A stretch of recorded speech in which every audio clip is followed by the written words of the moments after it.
Hello guys, welcome back to my YouTube channel. मैं विभोर श्रीवास्तव, मेरे साथ हैं आज बहुत special guest Saba Karim sir. तो सर, thanks a lot for coming on my channel, from seeing you on television to sharing same frame with you. It's a pleasure to have you on my channel, and it's a kind of dream come true moment for me because back in 2017 आपकी commentary पहली बार सुनी थी मैंने, और आपकी commentary का fan बन गया था। पहली बार आपको सुना था, देखा था टीवी पे, एंड उसके बाद आज सेम फ्रेम में आना is a big thing for me. Thank you so much, Vibhor, and thank you for the invite. And I look thank forward you to our sir. interactions. I hope जो तुमको तुम्हारे channel को देखते हैं उनको भी मज़ा आएगा ये हमारी जो डिस्कशंस होने वाली है उसको लेकर। बिल्कुल सर। सो गाइस, आज डिस्कस करेंगे इंडियन टीम के बारे में, साउथ अफ्रीका सीरीज के लिए आईपीएल के बारे में डिस्कशन करेंगे, and we will discuss about world टी20 also, which sides can win this time. Last year Australia won, but we will discuss which team can win this year. तो सर, सबसे पहले आईपीएल की बात करें तो सभी लोगों का एक ही क्वेश्चन है आईपीएल में रिलेटेड, कि विराट कोहली का जो फॉर्म है वो एक सबसे बड़ा कंसर्न है, बिकॉज आईपीएल में रन नहीं बन रहे हैं। उसके पहले भी इंटरनेशनल मैचेस में सेंचुरी नहीं बनी, और बहुत ज्यादा रन बने भी नहीं। साउथ अफ्रीका में जब टेस्ट सीरीज खेली वहां पे भी आई गेस एक ही 50 आई थी, उसके बाद ओडीआईस में 250 जरूर लगी। But the main concern is Virat Kohli form. तो उसको देखते हुए आगे जो साउथ अफ्रीका सीरीज है, कि आप उसमें विराट कोहली को देख रहे हैं स्टार्ट करते हुए, एंड आगे वर्ल्ड टी20 भी अब से केवल 5 मंथ्स बचे हैं। सो आपका विराट कोहली के फॉर्म पे क्या टेक है? देखिए, एक बात तो साफ है कि विराट कोहली खराब फॉर्म से गुजर रहे हैं और वो सबसे पहले इंसान होंगे इस बात को मानना। उसके लिए वो मेहनत कर रहे हैं। बीच बीच में कुछ अच्छी पारियों की शुरुआत मिल जाती है, फिर वो गलत शॉट खेल कर आउट हो जाते हैं। कई बार लक उनके साथ नहीं होता है तो कई बार वो रन आउट हो जाते हैं। पर अक्सर ऐसा होता है जब आप खराब फॉर्म से गुजर रहे हैं। और इसीलिए मुझे ये लगता है कि जितना और ज़्यादा वो खेलेंगे, अपने आप को तैयार करेंगे इन चैलेंजेस को ओवरकम करने के लिए, उनके लिए अच्छा होगा। देखिए, ब्रेक ले लेना और लड़ाई से भाग जाना ये बहुत आसान है, पर वहां पर मौजूद रहकर लड़ाई करना और जीतना वो बहुत बड़ी बात होती है। तो मुझे उम्मीद यही है कि जो चयनकर्ता है भारतीय टीम के वो भी कुछ उसी प्रकार से सोचेंगे। और मेरे विचार में जो आने वाली श्रृंखला होने वाली है दक्षिण अफ्रीका के विरुद्ध, वहां पर I hope that they pick Virat Kohli and I hope that he regains his form because going forward to the World Cup T20, we need Virat Kohli to fire. बिल्कुल।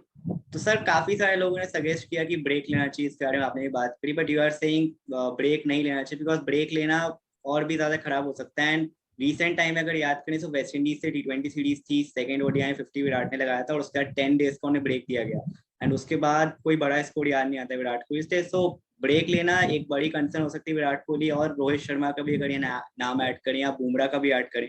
तो डू यू थिंक कि जो next series में किसी भी top player को break नहीं लेना चाहिए, specially with T20 world cup अभी मेन होना चाहिए? ब्रेक ऐसे भी मिलेगा क्योंकि 28 से 29 तारीख, 29 को फाइनल्स आईपीएल का है ना। यस, 29। तो 29 के बाद जो पहला मैच है T20 का वो 9 तारीख को है, और टीम असेंबल होगी 6 या 7 को। इसका मतलब है कि इस बार बबल भी नहीं होने वाला है, तो आपको कम से कम एक हफ्ते का ब्रेक मिल जाएगा। वो भी निर्भर करता है कि आपकी टीम कहाँ तक पहुंचती है। अगर रोहित शर्मा की टीम ऐसे भी बाहर हो जाएगी तो उनका जो आईपीएल है वो 21 को ही खत्म हो जाएगा। उसके बाद उनको करीब 15 से 16 दिन मिलेगा ब्रेक का। Same with Jasprit Bumrah. विराट कोहली निर्भर करता है उनकी टीम कहाँ तक पहुंचती है, पर अगर हम ये भी मान लेते हैं कि उनकी टीम फाइनल तक पहुंचेगी, उसके बाद भी उनको करीब 7 दिन का ब्रेक मिलेगा। और मुझे ये लगता है कि और ऐसे भी अगर आप उनका अंतर्राष्ट्रीय शेड्यूल देखें तो बीच बीच उन्होंने कई सारे ब्रेक्स लिए हैं, तो उनके वर्कलोड को ठीक प्रकार से मैनेज किया जा रहा है। और यहाँ पर ज़रूरी ये है कि दक्षिण अफ्रीका की एक फुल स्ट्रेंथ टीम आ रही है खेलने के लिए, और ये हमारे पास मेरे हिसाब से आखिरी मौका होगा कि हम अपने फुल स्ट्रेंथ टीम को टेस्ट करें। और इससे अच्छा मौका आपको नहीं मिलेगा, क्योंकि इसके बाद फिर आप इंग्लैंड का दौरा कर रहे हैं, वहाँ पर आप 2 T20 मैचेस खेल रहे हैं, वो भी आयरलैंड के विरुद्ध। वहाँ पर उतनी ज़रूरत नहीं है कि आप पूरे स्ट्रेंथ के साथ खेलें। उसके साथ साथ फिर उसके बाद आपके पास एक दिवसीय मैचेस, तो आपके पास टाइम समय बहुत कम है वर्ल्ड कप प्रिपरेशन के लिए। और ये चूंकि आपके मुकाबला होने वाला है एक स्ट्रॉन्ग साउथ अफ्रीका की टीम के साथ, तो उम्मीद यही मैं कर रहा हूँ कि फुल स्ट्रेंथ जो इंडियन टीम है, जो चयनकर्ता को लगता है कि आने वाले समय में विश्व कप में उन्हीं प्रकार के प्लेयर्स को चुना जाएगा या फिर उन्हीं प्लेयर्स को चुना जाएगा, उनको खेलना बहुत ज़रूरी है। बिल्कुल, so hopefully Virat Kohli, Rohit Sharma and सभी मेन प्लेयर जो हैं, जो फिट हैं, वो इस सीरीज में देखने को मिलेंगे।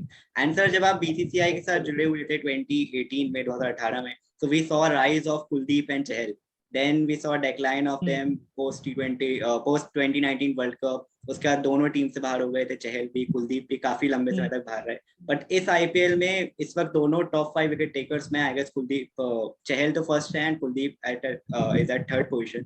तो अब जो नेक्स्ट सीरीज होने वाली है फिर वर्ल्ड कप ऑस्ट्रेलिया में है, तो आप एज अ सिलेक्टर, मतलब आप सिलेक्टर रह चुके हो, तो एज अ सिलेक्टर किस तरह देख रहे हो, क्या कुलदीप चहल दोनों कम करेंगे या सिर्फ चहल को चांस मिलेगा? और considering T20 world cup Australia में, तो उस पर आपका क्या व्यू? देखिए, मुझे लगता है कि आपको कम से कम 2 स्पिनर्स चाहिए होंगे आपके 15 में, या फिर एक और स्पिनर चाहिए होगा आपको 15 में। वहां पर सबसे पहले चहल तो मुझे लगता है कि उनकी वापसी होनी चाहिए, क्योंकि अच्छी गेंदबाजी कर रहे हैं, अच्छे कंट्रोल के साथ तो बॉलिंग कर रहे हैं, उनके पास तो वेरिएशंस हैं, उनको पिक करना उतना आसान नहीं होगा। और उसके बाद फिर आपके पास 2 जगह बचती है। तो यहाँ पर अगर आपको एक मिस्ट्री स्पिनर लेना है जो कुलदीप यादव के रूप में आप ले सकते हैं, या फिर आपको रेगुलर स्पिनर चाहिए, तो फिर आपके पास कई सारे विकल्प हैं। आपके पास रविंद्र जडेजा है, आपके पास अक्षर पटेल है। आपको एक ऑफ स्पिनर लेना है तो फिर आपके पास आर अश्विन है या वॉशिंगटन सुंदर है, जो कि आप फिट हो चुके हैं। तो मुझे लगता है कि विकल्प बहुत सारे हैं, पर एक जो स्लॉट मुझे 11 में जिसको मैं चाह रहा हूँ कि वो खेले, वो है चहल। क्योंकि स्ट्रॉन्ग बैटिंग अटैक के सामने भी उन्होंने अच्छी गेंदबाजी की, उन्होंने विकेट्स लिया है। उसके साथ साथ ऑस्ट्रेलिया में जो मुकाबला होने वाला है, वहाँ पे ग्राउंड काफी सारे बड़े होंगे। और हमें ये भी नहीं भूलना चाहिए कि ऑस्ट्रेलिया की तरफ से एडम जम्पा उन बड़े ग्राउंड पे उन्होंने काफी सारे विकेट्स लिए हैं। तो आपके ऐसे स्पिनर्स चाहिए जो कि अटैकिंग स्पिनर हो, और लेग स्पिनर एक हमेशा अटैकिंग स्पिनर होता है और उसको विकेट लेने के चांसेस बहुत ज्यादा बढ़ जाते हैं। कुलदीप का भी ऑप्शन बहुत अच्छा रहेगा, क्योंकि वो भी एक लेफ्ट आर्म अनऑर्थोडॉक्स स्पिनर है, और उनको भी पिक करना उतना आसान है, जो कि हम लोगों ने इस बार आईपीएल में देखा। तो वो एक शानदार विकल्प जरूर हो सकते हैं भारतीय टीम के लिए। बिल्कुल सर, होपफुली कुलदीप चहल दोनों अच्छा करें आगे आगे आने वाले अपने ईयर्स में। बट जो ये T20 सीरीज के पहले खेली थी, आईपीएल के पहले, श्रीलंका से 3 T20, वेस्ट इंडीज से 3 T20, वहां पे हमने देखा था कि रवि बिश्नोई ने मैचेस खेले। I guess 4 T20 I matches उन्होंने खेले, तो उस टाइम वो कुलदीप से अहेड थे। बट इस आईपीएल में क्योंकि कुलदीप ने ज्यादा अच्छा किया है, तो क्या रवि बिश्नोई वापस पीछे जाएंगे? और इसमें एक और क्वेश्चन है कि वेंकटेश अय्यर भी इंडियन टीम के लिए सारे मैचेस खेले, आई गेस वर्ल्ड कप के बाद सभी मैचेस उन्होंने खेले हैं हार्दिक की पोजीशन पे। बट काफी लोगों का मानना है कि हार्दिक स्ट्रेट वॉक इन करेंगे प्लेइंग 11 में, तो क्या उसका मतलब वेंकटेश बाहर जाएंगे? बिकॉज वेंकटेश ने जितने भी इंटरनेशनल मैचेस के लिए अच्छा किया। तो इस पे आपका क्या कहना है, बिश्नोई और वेंकटेश पे एंड हार्दिक पांड्या? सबसे पहले रवि बिश्नोई पर निर्भर करेगा चयनकर्ता के ऊपर, वो किस तरह के लेग स्पिनर को लेना चाहते हैं। और दोनों लेग स्पिनर जरूर हैं, पर उनमें उनके क्वालिटी में अंतर है, उनके स्किल में अंतर है। चहल एक जेन्युइन लेग स्पिनर है, जिनकी बॉल गिरने के बाद बाहर निकलती है, उनके पास वेरिएशन है। रवि बिश्नोई एक लेग स्पिनर जरूर हैं, पर ज़्यादातर जो गेंदें उनके अंदर आती हैं। तो ये निर्भर करेगा चयनकर्ता के ऊपर और टीम मैनेजमेंट के ऊपर कि वो किस तरह के स्पिनर को लेना चाहते हैं। आप मेरे विचार में अगर हम अनुभव देखें, जिस तरह का प्रदर्शन रहा है युजवेंद्र चहल का, मैं हमेशा ऑप्ट करूंगा चहल को लेकर। 2 लेग स्पिनर के आपको टीम में रखने चाहिए, 11 में मुझे लगता नहीं कि उसकी जरूरत होगी। अगर आपको थोड़ा बहुत वेरिएशन चाहिए होता है, क्योंकि आपके सामने कई प्रकार के बल्लेबाज रहते हैं, एक लेफ्ट हैंडर होता है या फिर राइट हैंडर होता है, तो उस हिसाब से आपको वेरिएशंस का भी ध्यान देना होता है। ये रही रवि बिश्नोई की बात। तो मुझे लगता है कि वो अगर पैकिंग ऑर्डर में देखें, तो रवि बिश्नोई थोड़ा बहुत मेरे विचार से नीचे आ गए हैं। वेंकटेश अय्यर, हार्दिक पांड्या, फर्स्ट अप मुझे मेरे हिसाब से हार्दिक पांड्या, क्योंकि उनके लिए बहुत ज़रूरी था बॉलिंग करना। और जिस तरह से उन्होंने गेंदबाजी की है इस आईपीएल में, ऐसा लग रहा है कि पूरी तरह से फिट है। और हार्दिक पांड्या एक नंबर 5 नंबर 6 पर एक शानदार बैटर के रूप में जरूर टीम में आ सकते हैं। तो ये एक शानदार विकल्प। देखिए, वेंकटेश अय्यर का प्रदर्शन काफी अच्छा रहा है, पर उनको कहाँ पर इस्तेमाल करना है, ये अभी भी मुझे लगता है कि इस पर राय बंधी नहीं है, ना तो टीम मैनेजमेंट की या फिर चयनकर्ताओं की। और वेंकटेश अय्यर को इसके पहले जो श्रृंखला हुई थी, वहां पर एज अ फिनिशर के रूप में इस्तेमाल किया गया था। पर अभी आपके पास कई सारे फिनिशर्स हैं, तो हो सकता है कि उनकी जगह पर हार्दिक पांड्या को मौका मिले, क्योंकि हार्दिक पांड्या आपके लिए 4 ओवर डाल सकते हैं, क्योंकि वेंकटेश अय्यर इस समय मुझे लगता नहीं कि उनके पास उस प्रकार का स्किल है। बिल्कुल, हम होप यही करेंगे वेंकटेश अय्यर भी अपना स्किल डेवलप करें एंड आगे जाके इंडियन टीम के लिए अच्छा करें। But according to you, first choice will be Hardik Pandya for India in T20 I specially. So sir, IPL का हमने डिस्कस किया। शुरुआत में आपने कहा कि कौन सी टीम आगे जाती है, वो एक एक्साइटिंग बात रहेगी देखने को, विराट की टीम आगे जाती है या राजस्थान रॉयल्स आगे पहुंचते हैं। तो इस वक्त अगर टॉप 3 या टॉप 4 की बात करें, तो गुजरात टाइटंस तो ऑलरेडी क्वालिफाइड है, राजस्थान रॉयल्स का भी ऑलमोस्ट है एंड लखनऊ का भी चांसेस है। चौथी टीम आप किसको देख रहे हैं एंड उसके बाद आप किसको देख रहे हो कि इस बार ट्रॉफी उठाएगी टीम? सबसे पहले तो मैं डीसी के साथ जुड़ा हुआ हूँ, तो मैं तो यही चाहता हूँ कि दिल्ली कैपिटल्स क्वालिफाई करे। और जिस तरह का फॉर्म पिछले 2 मैचेस में देखने को मिला है, अगर हम आने वाले जो 21 को मैच है मुंबई के खिलाफ वो हम जीत जाते हैं, डीसी जीत जाता है, तो फिर वो क्वालिफाई कर जाएंगे। क्योंकि नेट रन रेट दोनों आरसीबी और दिल्ली कैपिटल्स का बहुत ज़्यादा बड़ा है। वहाँ पे दिल्ली कैपिटल्स के लिए एक एडवांटेज होगा। और ये दोनों टीमों ने शानदार प्रदर्शन किया है, गुजरात टाइटंस और लखनऊ सुपर जायंट्स ने। और ये दोनों, मुझे लगता है कि एक तरह से गुजरात टाइटंस तो खैर क्वालिफाई कर गया है, लखनऊ सुपर जायंट्स और फिर राजस्थान रॉयल्स के चांसेस बहुत ज़्यादा हैं क्वालिफाई करने के लिए। अब अंत में ट्रॉफी कौन जीतेगा ये कहना बड़ा मुश्किल। देखिए, हर लोग ये बात कर रहे हैं कि दोनों नई टीमें हैं। मैं मानता हूँ कि नई टीम में वो जो खिलाड़ी हैं वो पहले खेल चुके हैं, उनको अनुभव है, और उन सभी खिलाड़ियों को अनुभव है चैंपियन साइड से खेलने का, और ये बहुत बड़ा एडवांटेज होता है। हार्दिक पांड्या को अनुभव है मुंबई के साथ खेलने का, जो कि चैंपियन टीम रही है। उस प्रकार से चंद खिलाड़ी लखनऊ जायंट्स में भी हैं जिनको बड़ी बड़ी टीमों के साथ खेलने का मौका मिलता है। और अंत में ये सारे जो अनुभव आप गेन करते हैं पिछले कई साल खेलने के आईपीएल से, उसी का फायदा मिला है यहाँ पर लखनऊ सुपर जायंट्स और गुजरात टाइटंस को। पर अंत में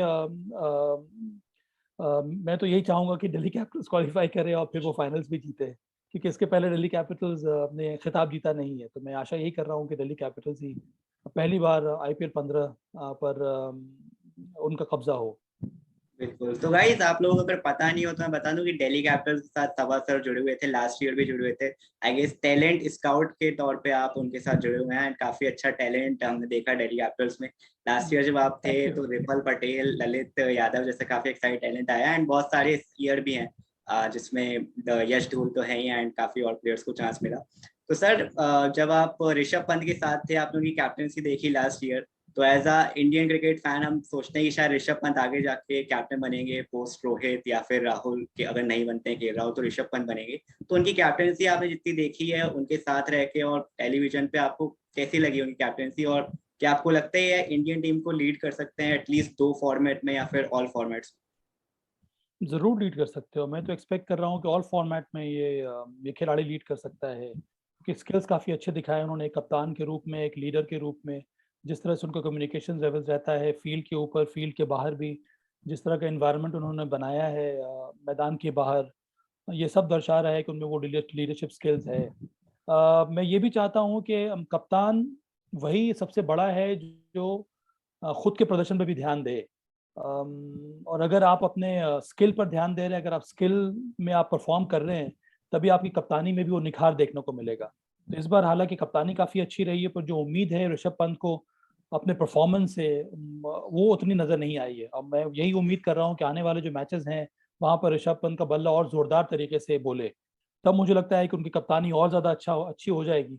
और फिर चयनकर्ताओं को भी ये लगने लगेगा कि कप्तानी का जो बोझ है उससे उनके जो प्राइमरी उनकी जो स्किल है, चाहे विकेट कीपिंग हो गई या फिर बल्लेबाजी हो गई, उस पर असर नहीं पड़ रहा है। देखिए, विकेट कीपिंग वो अच्छी कर रहे हैं, सिर्फ बल्लेबाजी पे भी 1-2 सवाल जरूर उठ रहे हैं।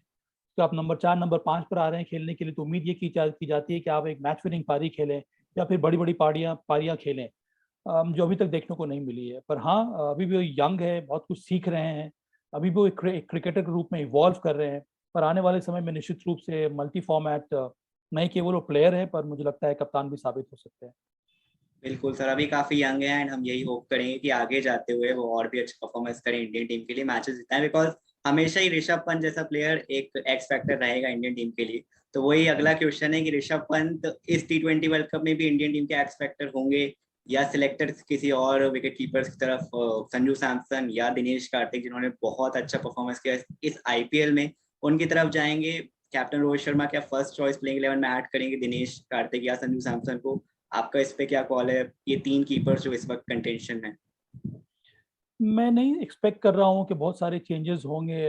जहाँ पर हमारा पिछला मुकाबला हुआ था, जो श्रृंखला हुई थी T20 की, अंतर्राष्ट्रीय जो श्रृंखला हुई थी, वहाँ से हो सकता है कि 2 चेंजेस आपको देखने को मिले, क्योंकि एक तरह से आपको कंटिन्यूटी भी चाहिए होती है टीम को डेवलप करने के लिए। और अगर वो कंटिन्यूटी नहीं है तो बहुत मुश्किल हो जाता है किसी भी खिलाड़ी को टीम में आके परफॉर्म करना। तो उस लिहाज से अगर देखा जाए तो मैं उम्मीद कर रहा हूँ कि ऋषभ पंत का नाम आना चाहिए।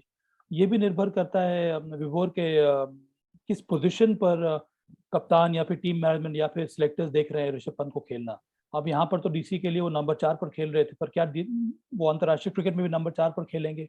अभी तक जिस तरह से उनको इस्तेमाल किया गया वो नंबर 5 नंबर 6 पर आते एक फिनिशर के रूप में, तो उस पोजीशन पर क्या वो बेस्ट है कि नहीं, ये डिसाइड ये देखना पड़ेगा चयनकर्ताओं को। तो मेरे ख्याल में अगर कंटिन्यूटी रहती है टीम में तो वो प्लेयर के लिए भी अच्छा होता है और टीम के लिए भी अच्छा होता है। बिल्कुल कंटिन्यूटी होना जरूरी है प्लेयर्स में, एंड इसलिए मैंने वो शुरुआत में क्वेश्चन पूछा था वेंकटेश अय्यर विष्णु हिवाला, एंड उसका आपको अच्छे से एक्सप्लेनेशन दिया, बिकॉज हार्दिक पांड्या हमेशा से कंटेंशन में थे एंड अब जब फिट हैं so he should be first choice allrounder for team India. बिल्कुल सर। तो इस आईपीएल के बाद, इस आईपीएल 2022 के बाद काफी सारे ऐसे यंगस्टर्स हमें मिले हैं जो इंडियन टीम में होना चाहिए, मे बी इस वर्ल्ड कप के बाद 2022 वर्ल्ड कप के बाद होने चाहिए। आपने भी कल ट्वीट किया था कि राहुल त्रिपाठी जो 5 साल से आईपीएल में काफी परफॉर्मेंस कर रहे हैं, तो सर राहुल त्रिपाठी पे आपका क्या कहना है? एंड फिर श्रेयस अय्यर से उनको कंपटीशन आप देख सकते हो, बिकॉज दोनों मिडिल ऑर्डर में खेलते हैं, राहुल जरूर ओपनिंग भी कर लेते हैं। एंड तो आप किस तरह देख रहे हो श्रेयस अय्यर, सूर्य कुमार यादव, राहुल त्रिपाठी, संजू सैमसन, ये सब जो टी20 के अच्छे प्लेयर्स हैं, इंटेंट प्लेयर हैं, इंटेंट मर्चेंट्स हैं, इन सबको आप किस तरह देख रहे हैं टी20 में आगे आने वाले साल? देखिए टी20 का जो फॉर्मेट है बहुत जल्दी इसमें बहुत सारे परिवर्तन देखने को मिलते हैं, और इसी के लिए बहुत ज़रूरी है कि आपको ऐसे खिलाड़ी अपनी टीम में रखने चाहिए जो इन परिवर्तन को समझे और उसके मुताबिक अपने गेम में वो चेंजेस लेकर आए। नहीं तो फिर ये गेम आपको बहुत पीछे छोड़ देता है। और ये ज़्यादातर नज़र आता है बल्लेबाजों में, और कई बड़ी बड़ी हस्तियों को हम लोगों ने देखा है कि टी20 में वो जो टी20 का जो पेस है बैटिंग में, उस हिसाब से वो अपने गेम में परिवर्तन लेकर नहीं आ पाए, इसकी वजह से उनको टी20 का जो फॉर्मेट है वो छोड़ना पड़ा। बहुत सारे बड़े बड़े खिलाड़ी, जो रूट इसमें टी20 नहीं खेल रहे हैं, केन विलियमसन मुझे लगता नहीं कि आने वाले समय में वो भी खेल पाएंगे। स्टीव स्मिथ इस समय टी20 टीम में टी20 रेगुलरली नहीं खेल पा रहे हैं। रिकी पॉन्टिंग बहुत बड़े खिलाड़ी थे, वो भी ज्यादा देर तक टी20 नहीं खेल पाए। तो इस तरह से कहने का तात्पर्य यही है कि it's very important that you remain in sync with the demands of T20 cricket. That is why you always look up to such youngsters who are able to change their game and keep performing in the interest of the team. Because T20 में एक बल्लेबाज को नहीं केवल run बनाना होता है पर तेज गति से भी रन बनाना होता है। तो उस लिहाज से अगर हम देखें तो राहुल त्रिपाठी या फिर सूर्य कुमार यादव ये फिट बैठते हैं, क्योंकि उतरते ही इनका इंटेंट बहुत ही क्लियर रहता है, बहुत ही पॉजिटिव एनर्जी के साथ, पॉजिटिव माइंडसेट के साथ वो मैदान में उतरते हैं और निर्भय होकर वो बल्लेबाजी करते हैं। तो हमें ऐसे हस्तियों की जरूरत है टीम में जो निर्भीक होकर बल्लेबाजी करें, और इसीलिए मुझे राहुल त्रिपाठी पसंद है। उनके पास अनुभव भी है, ऐसा नहीं है कि वो पहली साल उन्होंने इस तरह से परफॉर्म किया है, पिछले कई सालों से उन्होंने अच्छा प्रदर्शन किया है। पर अंत में ये डिपेंड करेगा कि सिलेक्टर्स उनको किस पोजीशन पर खेलना चाहते हैं। कई कई जो प्लेयर्स होते हैं वो इतने ज़्यादा फ्लेक्सिबल नहीं होते हैं कि आप उनको किसी भी पोजीशन पर खिला दीजिए वो अच्छा परफॉर्म करेंगे। पर जहाँ तक मुझे याद आ रहा है कि एक ओपनर के रूप में और एक नंबर 3 खिलाड़ी के रूप में राहुल त्रिपाठी का प्रदर्शन काफ़ी अच्छा रहा है। मुझे सारे स्टैट्स या रिकॉर्ड याद नहीं है, तो मेरे ख्याल में ज़्यादा इम्पैक्टफुल पारी वो तब खेलते हैं जब वो नंबर 3 पर आते हैं या फिर ओपन करते हैं। तो अगर उस तरह की स्लॉट उनको मिल रही है भारतीय टीम में, तब मुझे लगता है कि उनकी जगह बनती है इस टीम में भी। बिल्कुल सर, एंड अगर सोचे 2022 के टी20 वर्ल्ड कप के बाद, तो मुझे भी ऐसा लगता है कि पृथ्वी शॉ जैसे प्लेयर्स, राहुल त्रिपाठी, सूर्य कुमार यादव जैसे प्लेयर्स टीम इंडिया के फर्स्ट चॉइस प्लेयर्स होने चाहिए। एंड अब वो ट्रांजिशन पीरियड आना चाहिए टी20 वर्ल्ड कप के बाद, रोहित शर्मा, विराट कोहली से जब हम आगे जाएंगे इस फॉर्मेट में, तो वो होप करते हैं। तो सर टी20 वर्ल्ड कप 5 मंथ्स अवे है, जरूर बहुत टाइम है, टी20 में आप कुछ प्रिडिक्ट नहीं कर सकते हो, बट फिर भी टॉप 4 में अभी आप जिस तरह साइड्स को देख रहे हो, आपको क्या लगता है टॉप 4 में कौन सी 4 टीम पहुंच पाएंगी? ऑस्ट्रेलिया, बिकॉज स्ट्रॉन्ग टीम है। अब जिस तरह का प्रदर्शन इस मुकाबले में भी देखने को मिल रहा है ऑस्ट्रेलिया बल्लेबाजों की तरफ से, वो काफ़ी सराहनीय है। Mitchell Marsh, David Warner, PAT Cummins, ये सब शानदार टी20 प्लेयर हैं। उसके साथ साथ मुझे लगता है कि इंडिया का नाम मैं ले रहा हूँ क्योंकि इंडिया में इमर्जिंग स्टार्स बहुत सारे आ रहे हैं, और अगर हमारे टॉप जो प्लेयर्स हैं जिनके पास अनुभव है उनका फॉर्म अच्छा हो गया तो हम एक शानदार टीम ज़रूर साबित हो सकते हैं। और हमें ये भी नहीं भूलना चाहिए कि एक ज़माना था जब हम ऑस्ट्रेलिया गए थे टी20 श्रृंखला खेलने के लिए, वहाँ पर हम लोगों ने ऑस्ट्रेलिया जैसे एक स्ट्रॉन्ग टीम को हराया था। ये 2016-2017 की बात है। तो हमें अभ्यास है वहाँ के विकेटों पर खेलने का, वहाँ के ग्राउंड के डायमेंशंस को जानने का और उसके मुताबिक परफॉर्म करने का। तीसरी टीम जो मैं एक्सपेक्ट कर रहा हूँ परफॉर्म करने के लिए वो है पाकिस्तान। पाकिस्तान ऑल्सो, चूँकि उनके प्लेयर्स ग्लोबल T20 बहुत सारे मैचेस खेलते हैं तो उनको बहुत ज़्यादा अनुभव है। उसके साथ साथ तो पिछले विश्व कप के फाइनलिस्ट रह चुके हैं। उनके पास भी शानदार ऑलराउंडर्स हैं, स्ट्रॉन्ग बॉलिंग अटैक है। तो वो भी एक टीम ऐसी है जो क्वालिफाई कर सकती है सेमीफाइनलिस्ट के लिए। और नंबर 4 में मैं चाहता हूँ वेस्ट इंडीज, तो वेस्ट इंडीज में कोई उस तरह का प्लेयर मुझे नजर नहीं आ रहा है। और वेस्ट इंडीज के साथ एक और प्रॉब्लम ये होने वाली है कि वहाँ पर ग्राउंड्स काफी ज्यादा बड़े हैं। वहाँ पर उतना आसान नहीं होगा उनके खिलाड़ियों को छक्का लगाना। और अभी तक मुझे लग रहा है कि गेम बहुत ज्यादा बदल रहा है, उनके प्लेयर्स उस हिसाब से अपने आप को चेंज नहीं कर पा रहे हैं। South Africa can be a very strong team, so I feel between West Indies and south Africa one more team may go through। बिल्कुल सर, देखते हैं, होपफुली इंडिया इस बार पहुंच पाए टॉप 4 में, ट्रॉफी भी आ पाए under captaincy of Rohit Sharma, because इसलिए शायद उन्हें कैप्टन बनाया गया है। विराट कोहली स्टेप डाउन किया एंड सौरभ गांगुली सर ने कहा that Rohit can lead India to ICC trophy, that's all we hope. तो सर इमर्जिंग प्लेयर्स की आपने बात करी, इंडियन टीम में काफी इमर्जिंग प्लेयर्स आ रहे हैं, ऑस्ट्रेलिया जा सकते हैं खेलने। तो हमने बैट्समैन की बात करी, स्पिनर्स की बात करी, ऑलराउंडर्स की हमने बात करी, अब पेसर्स पे अगर आए, सो आप 3-4 पेसर्स, कितने पेसर्स आप ऑस्ट्रेलिया में पहले लेके जाएंगे, एंड बुमराह के साथ आप किन को देख रहे हैं, कौन से प्लेयर्स हैं जो वहाँ अच्छा पेस बॉलिंग कर सकते हैं? ऑस्ट्रेलिया विकेटों को देखकर मुझे लगता है कि 5 पेस बॉलर आपको टीम में रखने होंगे। 3 तो आप खिलाएंगे, अगर आप हार्दिक पांड्या को लेकर जा रहे हैं तो फिर 4 सीमर काफी होंगे आपकी टीम के लिए, प्लस हार्दिक पांड्या, तो 5 सीमर हो गए आपके पास। तो उस तरह से देखें तो मैं एक्सपेक्ट कर रहा हूँ जसप्रीत बुमराह, बिकॉज वो टॉप नॉच परफॉर्मर है। भुवनेश्वर कुमार अगेन, बिकॉज उनको भी पता है किस तरह से बॉलिंग करनी है और इस बार उनका प्रदर्शन काफी अच्छा रह रहा है। तो मैं चाहता हूँ कि आपके पास ऐसे बॉलर होने चाहिए जो नई बॉल से आपको विकेट ला कर दें, जिसके पास गति हो। तो एक नाम जो मेरे दिमाग में वो उमरान मलिक का। अब हमें और ज्यादा देर करने की जरूरत नहीं है, इस खिलाड़ी को आपको टीम में लाना होगा। और नहीं केवल व्हाइट बॉल क्रिकेट में, मुझे लगता है रेड बॉल क्रिकेट के लिए भी, कि इस खिलाड़ी को बहुत कुछ देने को है और उसके साथ साथ बहुत कुछ सीखने को है। और यही समय है कि इस खिलाड़ी को हमें ब्लड करना चाहिए अंतर्राष्ट्रीय क्रिकेट में। और हमें इंतजार करने की जरूरत नहीं है, क्योंकि अगर उसको उसको हम लोगों ने छोड़ दिया एक सीजन और डोमेस्टिक क्रिकेट खेलने के लिए, तो फिर हो सकता है उसके लिए बहुत ज्यादा कठिन हो जाएगा, क्योंकि डोमेस्टिक क्रिकेट बहुत ज्यादा लंबी होती है, वो बहुत कुछ आपसे छीन लेती है, स्पेशली पेस बॉलर से। और वहां पर आप ये नहीं कह सकते कि आप एक मैच खेलिए, एक मैच आपको हम ब्रेक दे देंगे, क्योंकि जो स्टेट टीम से वो खेलते हैं वो भी ये चाहते हैं कि वो हर मैच खेले, और वहां पर ब्रेक डाउन होने के चांसेस फिर बहुत ज्यादा बढ़ जाएंगे। तो बहुत जरूरी है कि इनको आप अंतर्राष्ट्रीय फोल्ड में लेकर आए, फिर आप उनके वर्कलोड को मैनेज कर सकते हैं और लंबे समय तक ये खिलाड़ी जो है भारतीय टीम के लिए खेल सकता है। ये 3 तो मुझे लगता है कि निश्चित रूप से टीम में आना चाहिए। एक और बॉलर जिसने अच्छा परफॉर्म किया है वो है हर्षल पटेल।